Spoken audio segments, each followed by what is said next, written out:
play with me. You letting these white people use us against each other. You letting these Jews use us against each other. I put you on. Forget about you couldn't be happy. You couldn't be happy for me. You couldn't be happy that I was the center of attention and you weren't. What is it that you feel so low of me? If you'd like to. No, I want you to dig deep and figure out why you hate me so much and why you're so angry with me, because all of this never happened. I was so happy for you. Stop it. How old am I? Stop. How old are you? Don't. Both of you. Okay, separate. No. You Don't. two stop. Ever! Guys, stop it. Dig your nails in me! You guys, stop. Kourtney! Y'all, and Kanye West is the newest because he just dropped a secret clip that's got the internet buzzing. Allegedly, this footage shows Travis Barker and Kim Kardashian in a very private, intimate moment. The kind of thing fans couldn't stop talking about. And yes, you heard that right. Kim Kardashian, not Kourtney Kardashian. You see, years ago, Travis openly said that he had a thing for Kim. He said that he thought that she was hot and that he'd watch her, fantasize about her, long before he ever married Kourtney. And now those hidden feelings appear to have returned into a reality, because what started as an admiration and obsession has allegedly grown into something way more, an affair. Was unsurprisingly, Kourtney is reportedly raging, and fans are convinced that this clip finally explains all the tension between the sisters. And Kanye, well, he knows exactly how to use it to keep the drama alive. But it's not just about the leak. Well, Kim recently opened up in a way that we don't usually see. She didn't just talk about her divorce from Kanye, she described it as unhealthy. She said she didn't feel safe, not physically, not emotionally, and financially. Just not feeling safe, you know, not even physically, just like maybe emotionally or even, financially. She gave a specific example that's just wild. She said she had 5 Lamborghinis and she'd come home and they'd all be gone. She recalled asking, "Where's all our cars? Like my new car?" And the answer was, "Oh, he gave them away to all his friends." I mean, I would come home and we had 5 Lamborghinis and I'd come home and they'd all be gone. If he was in an episode, and I'd be like, "Oh wait, where's all our cars? Like my new car?" And it would be like, "Oh, he gave them away to all of his friends." Honey. She said this happened when he was on one of his episodes, but it was more than just the cars. She flat out said Kanye wasn't willing to make changes that she thought would be super healthy and beneficial. And that made it really hard to continue on in a relationship that can be toxic. When someone isn't willing to make changes that I think would be super healthy and beneficial, it makes it really hard to continue on in a relationship that can be toxic. Y'all, this was a direct public challenge to his character. And for Kanye, that is a declaration of war. Now, Kim's interview was her side of the story, but Kanye, he's already started firing back in his own way. And he's dropped some even more devastating bombshells that go straight for the heart of their family. In a recent controversial interview with DJ Academics, Kanye went to a place that shocked even his longtime followers. While dressed in an outfit that drew widespread criticism for its resemblance to KKK regalia, he made a confession about his 4 children with Kim. He said, "I didn't want to have children with this person after the first 2 months of being with her. I didn't want to have children with this person after the first 2 months of being with her." Now let that sink in. He shares 4 kids with this woman, and he's claiming that almost from the very beginning he didn't want to have a family with her. He called picking her my fault, admitting that was my fault. No, that was my fault. But even when you speak about Kim, people might be like, "Well, you picked her. Like you put yourself in that." Absolutely, I did. That was my fault. But y'all, this isn't just an attack on Kim as a wife. This is an attack on the very foundation of their shared life as parents. For Kim, who has consistently said that she has no regrets about the marriage because it gave her her children, this statement from Kanye is probably the most hurtful thing he could have possibly said. But honestly, it shows the level he's willing to go to. He's not just disputing her claims of a toxic marriage, he's framing their entire history together as a mistake, and their children being a part of that narrative. This is the kind of deeply personal, emotional warfare that makes a potential leak about Travis Barker so much more dangerous. If he's willing to say stuff like this about his own kids, what wouldn't he be willing to leak? But according to the people close to Kim, she is already prepared for the worst. One insider explained it perfectly, saying Kim knows exactly who she's dealing with. Kanye doesn't just let things go, and when he feels cornered or embarrassed, he reacts, and not quietly. He'll post, rant, maybe even drop a diss track, if that's what it takes to get his point across. They said Kim has grown a lot since their split. She's calmer now, more strategic, and wants to take the high road. But everybody around her knows that's easier said than done. When Kanye decides to make noise, it's like standing in the middle of a storm. You can tell yourself you're not gonna get wet, but that wind still hits you. So right now, she's not just hoping for peace, she's bracing for the impact and trying to protect whatever calm she's managed to build. But if his was a normal situation, Kanye's response would probably be a direct reply. But this is Mr.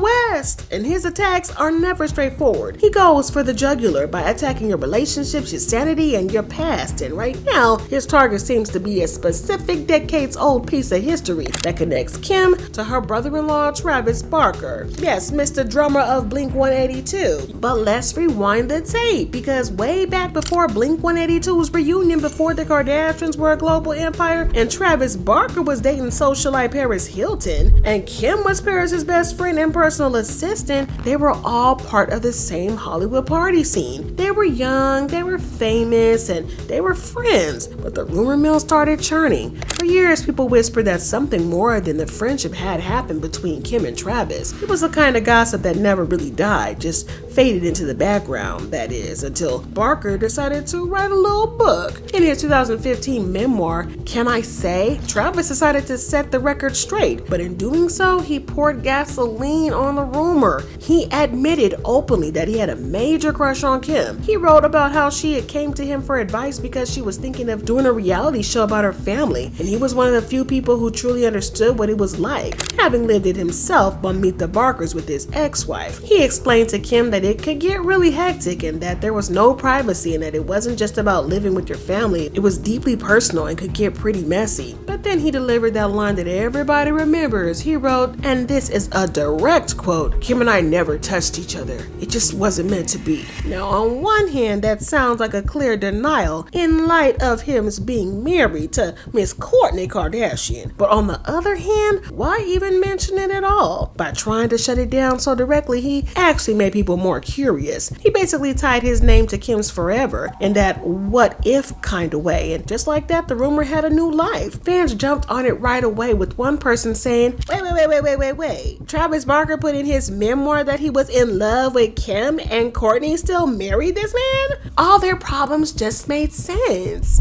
And one fan did not hold back. Travis Barker wrote a book detailing his strong attraction to Kim, and Kourtney can't move past it, period. Now, with this alleged affair leaking, it seems like Kourtney's fears that are the worst might just be coming true. But Kim isn't staying silent. Recently, she decided to address the rumors herself, probably hoping to finally put them to rest. When asked point blank if she ever hooked up with Barker, her answer was definitive. No, I never have. And that really sucks that has gone on. No, I never have.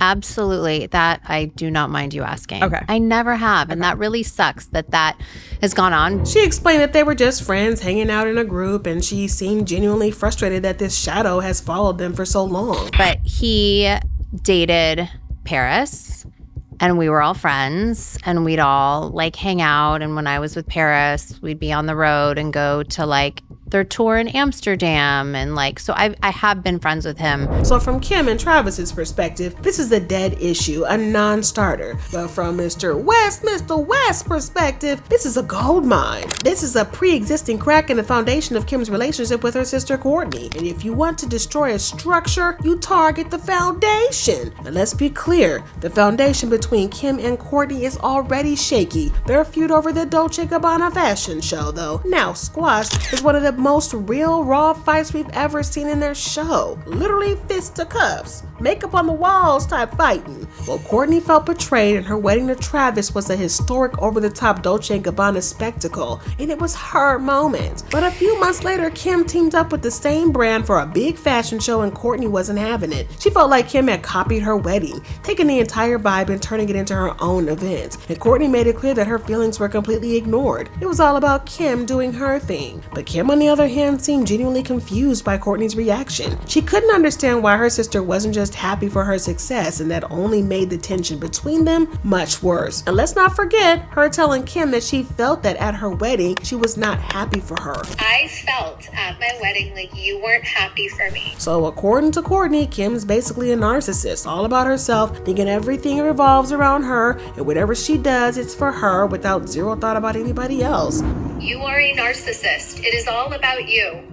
Anything you do, it's about you and about how it looks to the world about you. So if the rumors about her and Travis Barker are actually true, well, Kourtney would say it was just Kim being selfish, plain and simple. But this isn't just about personal choices or business anymore, it's deep. Family level, sibling rivalry. It's about who gets what, who copies who, and whose moment really matters, and whose man is whose. And now imagine somebody like Mr. West, Kanye, who's seen all these insecurities up close, tossing a live grenade right into the middle of the chaos. Now everybody knows that Kanye has no problem using private material. Throughout their divorce, he repeatedly posted screenshots of their private text messages, and in one, Kim was pleading with him to stop his attacks on her then boyfriend Pete Davidson. She wrote, "You are creating a dangerous and scary environment, and someone will hurt Pete, and this will all be your fault." But he didn't care. He posted it for the world to see, brushing off her very real fears. And Kanye also released the music video for his song Easy, where he claymation figure resembling Pete Davidson is kidnapped, tortured, and buried. And Kim later said she felt really sad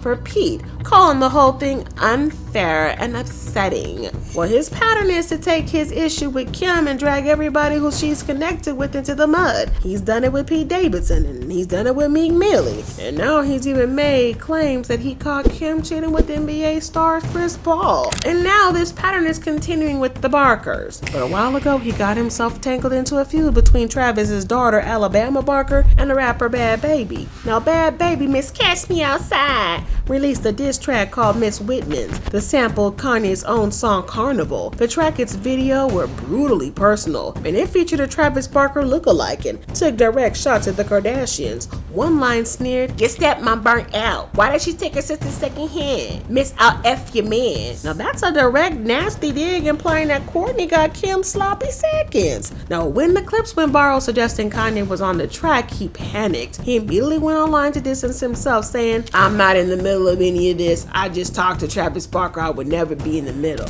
Yo, I'm not in the middle. None of this AI beef, people throwing my voice on things, the whole carnival sample. I just talked to Travis Barker. I would never be in the middle. I don't even know what's going on. But he explained that he only cleared the sample because so many people were trying to block him, making the clearance process really difficult. Whenever anyone asked, he would go ahead and just clear it, just to keep things moving. But think about that for a second. He's on the phone with Travis Barker assuring him he's not involved while simultaneously enabling the very person who is dissing Travis's wife and stepfamily. It shows he's playing both sides, and he's completely comfortable being adjacent to this specific brand of drama. But that's the thing, a leak about Kim and Travis didn't even have to be real to cause trouble. It just has to sound believable enough for Kourtney to look at her husband and sister and start wondering, even if just for a second. And in that family, that's when everything about trust and image, this tiny bit of doubt can mess things up fast. Now, Kim's even said that before, Kanye's drama has scared people away from her. Like, she started talking to somebody new and they're like, "Yeah, I don't want to deal with your ex." And she gets it. It's a lot, but this is different. This isn't about dating. This could mess with her relationship with her own sister and brother-in-law. It's personal. It's family. There has been situations where, like, I'll get maybe close to someone, then it's like, wait. I don't really want to deal with your ex. And I don't want to deal that, like, if he's gonna say something, and I'm like, and awkward and weird and very, very messy. So when you hear reports that Kanye is gearing up for a musical retaliation, it's naive to think it would just be about calling Kim names. It looks like it would be detailed, produced, and a vicious attack designed to reframe the narrative entirely. He'll position himself as the victim who has been betrayed, not just by his wife, but by her entire family. And that old dusty rumor about Kim and Travis is the perfect plot device. But let's be realistic for a millisecond. When you're talking about a war, you have to talk about out resources, and right now Kanye's resources are looking a little thin. This isn't just about emotion, there's a financial desperation fueling this machine. After his split from Kim, more importantly after his series of anti-Semitic rants that got him dropped from $1 billion deals like with Adidas and Gap, Kanye's financial empire has taken a massive hit. The money faucet is definitely turned off a little bit, and we're seeing the physical evidence of that collapse. His real estate portfolio is allegedly crumbling, but then there's this infamous Malibu mansion he bought for over $50 million. He stripped it bare to the concrete in a radical renovation and then just abandoned it. It's been sitting there, decaying, windowless concrete shell exposed to the ocean air, and it's become a symbol of his chaotic state. But the most telling story about this was the Wyoming ranch. He bought this massive 6,713 acre property from the Filtner family for $14 million. It was supposed to be his creative sanctuary, his Yeezy campus, but instead of keeping it up, he let it fall apart. Over the years, the place went from a luxury property to a rundown mess, a total shadow of what it used to be, and now he sold it. Not for a huge profit or some smart business move, but right back to the original owners, the Filtner family. Basically, he gave it back after letting it rot. And that's not what you'd expect from a billionaire who's supposed to be thriving. This isn't smart investing, it's desperation. Looks like someone whose money situation is slipping and slipping fast. And this is why it matters, because a man who feels cornered financially is often more dangerous and more desperate than a man who feels he's cornered emotionally. It looks like he's letting loose. A diss track, a leaked scandal, it's not just about revenge anymore, it's about relevance. It's about staying in the headlines and trying to rebuild a brand that the mainstream world has rejected. So this supposed leak about Kim and Travis isn't just about getting back at her. It also means something he can use to make noise. It's drama that grabs attention, pulls in views, and keeps his name trending. So when the regular money dries up, he can find a little new way to cash in on the chaos. But the real tragedy here is that the truth becomes irrelevant. The facts that Kim and Travis were just friends, that he's now devoted to Kourtney, that they have a new baby, looks like it don't matter. In the digital world, the first casualty is always the truth, and Kanye is a general who fights with the propaganda. But the fallout from this won't just be a trending topic on Twitter for a day. It has the potential to create a permanent public rift in the Kardashian-Jenner clan. And for Kanye, that wouldn't be a failure at all. That would be his ultimate victory.